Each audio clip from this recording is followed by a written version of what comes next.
Second जो medicinal drug की type है वो है एंटीबायोटिक्स। एंटीबायोटिक्स बैक्टीरियल इन्फेक्शन को ट्रीट करने के लिए यूज़ होती हैं। एंटीबायोटिक्स या तो माइक्रोबैसिडल होती हैं या माइक्रोबायोस्टैटिक होती हैं। माइक्रोबैसिडल का मतलब ये है कि ये बैक्टीरिया को किल करती हैं, जबकि माइक्रोबायोस्टैटिक का मतलब ये है कि ये बैक्टीरिया की रिप्रोडक्टिव कैपेबिलिटीज़ को ख़त्म कर देती हैं।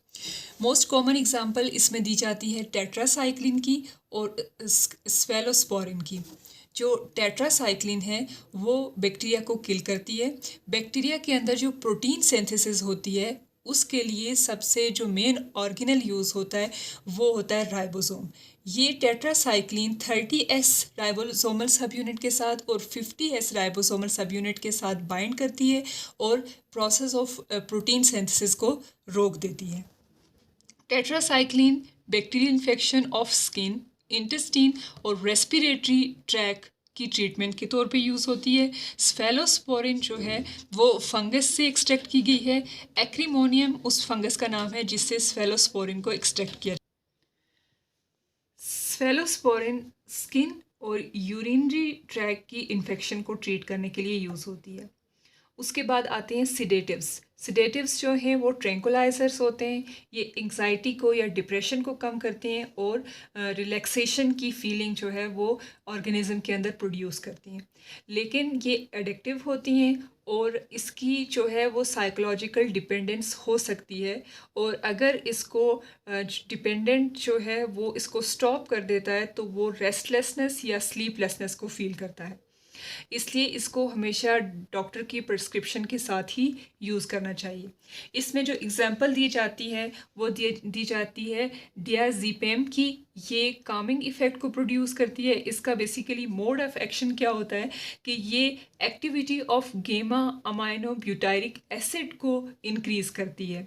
गैबा जो है वो एक केमिकल जो है वो सब्सटेंस होता है जो कि नर्वस सिस्टम को सिग्नल सेंड करता है और एक बैलेंस स्टेट देता है मूड को और बिहेवियर को।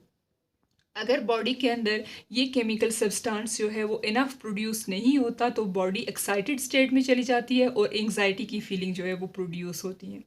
और अगर इसको क्योर करने के लिए डियाज़ेपम यूज़ की जाती है, और डियाज़ेपम जो है वो गैबा की प्रोडक्शन में इम्पॉर्टेंट रोल प्ले करती है। उसके बाद आती हैं वैक्सीन्स। वैक्सीन ऐसी बायोलॉजिकल प्रिपरेशन को कहा जाता है जो इसके अंदर ऐसे सब्सटेंसेस या ऐसे एजेंट्स प्रेजेंट होते हैं जो कि डिजीज़ कॉजिंग माइक्रोब्स के साथ रिजेम्बलेंस रखते हैं। इसके अलावा वैक्सीनेशन में वीक या किल फॉर्म ऑफ माइक्रोब्स यूज़ की जाती हैं, या उनका कोई भी टॉक्सिन यूज़ किया जाता है या उनकी सरफेस प्रोटीन को यूज़ किया जाता है ताकि इसे जब बॉडी में इंजेक्ट किया जाए तो जो नर्वस सिस्टम है वो स्टिमुलेट हो, इसे रिकग्नाइज करे और इसको डिस्ट्रॉय करे। और नेक्स्ट टाइम अगर इस टॉक्सिन से या सरफेस प्रोटीन से मिलती जुलती कोई भी चीज़ बॉडी के अंदर एंटर होती है तो इम्यून सिस्टम उसको अटैक करने के लिए पहले से तैयार हो। तो ये वैक्सीनेशन का basically basic mode of action होता है। अब तक की जो सबसे सक्सेसफुल वैक्सीनेशन है वो प्रिपेयर की गई है for small pox, whooping cough और हेपेटाइटिस बी। जो वूपिंग कफ है उसे 100 डे कफ भी कहा जाता है क्योंकि इसका ड्यूरेशन जो है वो डेज से मंथ तक होता है। उसके बाद आते हैं एंटीसेप्टिक्स और डिसइंफेक्टेंट्स। एंटीसेप्टिक्स ऐसे केमिकल्स होते हैं जो कि कट या इंजरीज पे यूज़ की जाते हैं किसी भी वाउंड को क्लीन करने के लिए। इसके अलावा ये जो इन्फेक्शन होती है उसके चांस को रिड्यूस करते हैं, जैसे हम अपने हाउस होल्ड में डिटोल को यूज़ करते हैं एज एन एंटीसेप्टिक।